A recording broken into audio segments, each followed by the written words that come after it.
第3战过后，网络上有一部分的讨论焦点在于 Kid 的一次暂停哦，部分球迷只看到这一次暂停就批评 Kid 说他没料等等。老实说，我觉得这非常的可惜，因为 Kid 在第3战在防守端上做出一个大胆的调度对策，改善了前2战独行侠被切爆的禁区。虽然最后还是输了球，但我觉得他已经做到一个教练该做的，他做出了适当的调整，帮球员争取到最大的获胜机会。第4战，独行侠不但延续更加强了这个策略，面对塞尔提克一堆能切而且有外线能力的锋卫球员，他甚至大胆的采用了理论上行不通的2大阵容，让 Maxi Kleber 的上场时间来到系列赛新高的24分钟。接下来我们就来看 Kid 是如何变阵。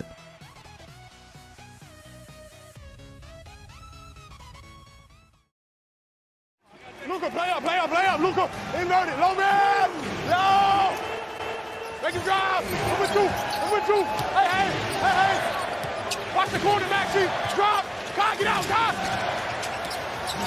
The Dallas Mavericks are still alive after building on their Game 3 defensive adjustment, and now the question is whether Boston is actually in trouble after one of the biggest finals losses in NBA history.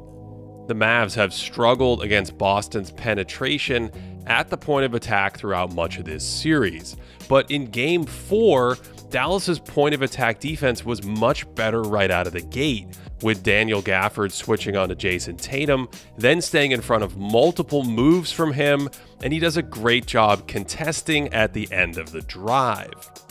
Tatum went after him in the third, Gafford again took away the penetration, and then blocks Tatum's step back 3, which is ridiculously impressive. And late in the first, Kyrie Irving is switched onto Tatum. Jason goes to work and beats him with the spin, but this drive goes nowhere, and then it's nearly a turnover on the pass. But this is all about Josh Green helping off the corner, lunging at Tatum so he protects the ball, but that allows Kyrie to swipe it with his inside hand, so Tatum can't hit Jaylen Brown on this cut, and that's a great example of a teammate helping the on-ball defender.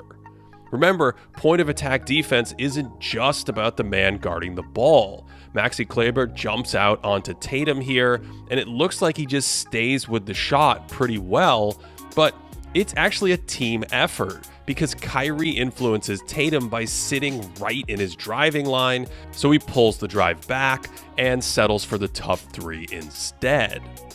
Sometimes teammates help prevent an overt breakdown. Luka is caught off guard when Drew Holiday slips this screen, but PJ Washington helps and then recovers back to his man. Then he funnels the ball to Doncic, only to peel off at the last second, and it's another miss.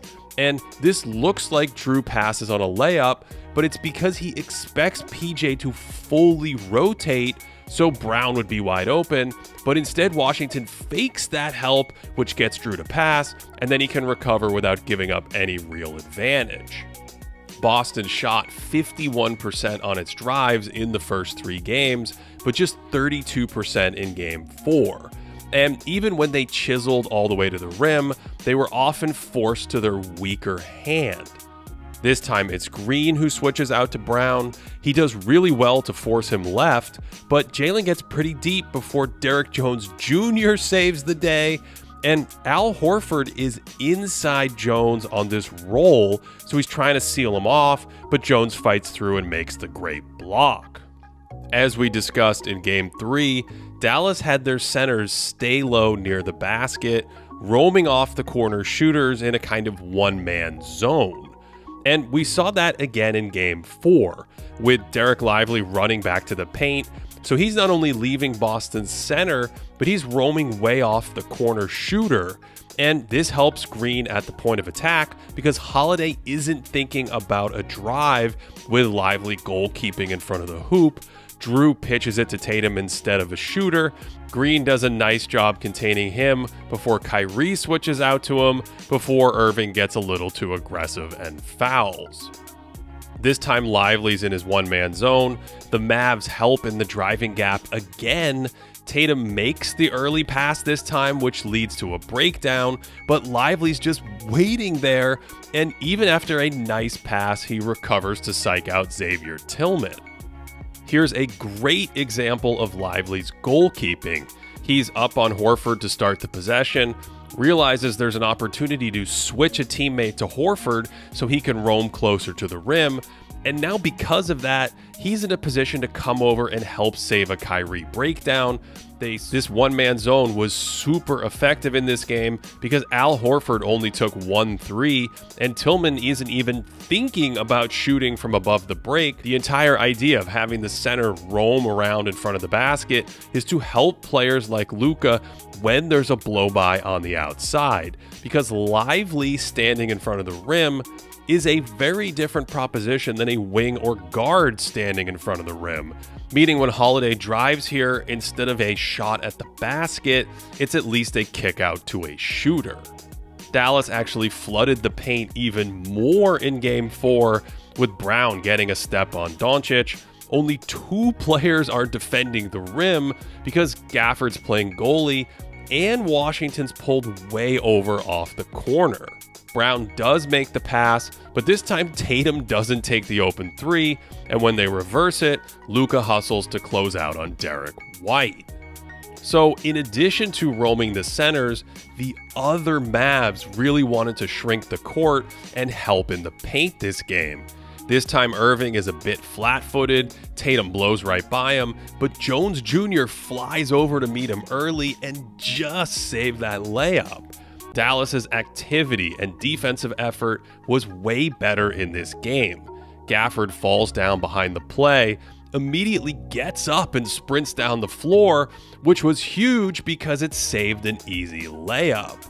And we saw this play earlier where you don't want 2 defenders closing to a shooter, but look at that effort from Dante Exum and Green sprinting across the floor to Tatum and ultimately forced that turnover. Here's more great effort in transition, where Lively is forced to pick up Tatum, so Green needs to help off the corner, and he sprints to the charge circle to destroy that drive after he blew by Lively. And Dallas was so invested in protecting the rim that even in transition, Kleber sits right at the edge of the paint to deter a Brown drive and concedes a clean 3 from a sharpshooter instead. And Maxey gave Dallas way more defensive size in their double big lineup. So if Lively wasn't the one to deter a shooter, the 6'10 Kleber could sit in the lane instead. Here's a nice example of the double bigs. With Gafford recovering out to Horford, they pull him out into the pick and roll, but Dallas still has a big man in this low position, so he can throw off Holiday's shot. And this one was even better, where they again try to pull the shot blocker into the pick and roll and away from the basket. Horford sets a Gortat screen to spring Tatum, but Maxey's there to destroy another layup. Kleber's length is also helpful compared to smaller players like Tim Hardaway Jr. and Jaden Hardy, who were basically shelved this game and replaced by these bigger, longer defensive lineups. And a key part of this success was Kleber containing the ball extremely well against Boston's wings and guards. On this one, Brown looks to attack Luka. Doncic actually pokes it away and eats up a ton of the shot clock. Then Maxey slides with Holiday pretty well, and it's another interior miss. And even Luka's on-ball defense was a little stronger this game, especially in his isolation matchups against Drew.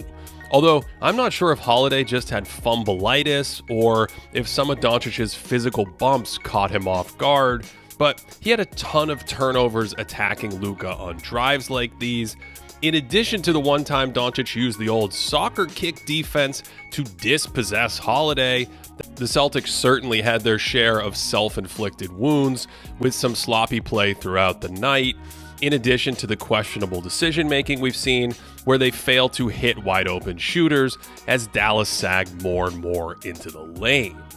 They were held to their lowest offensive rating of the Joe Mazzulla era, which was a fitting breakthrough for the Mavs defense that went from 27th in the league in the first half of the year all the way to 3rd after the PJ Washington trade when adjusting for opponent quality.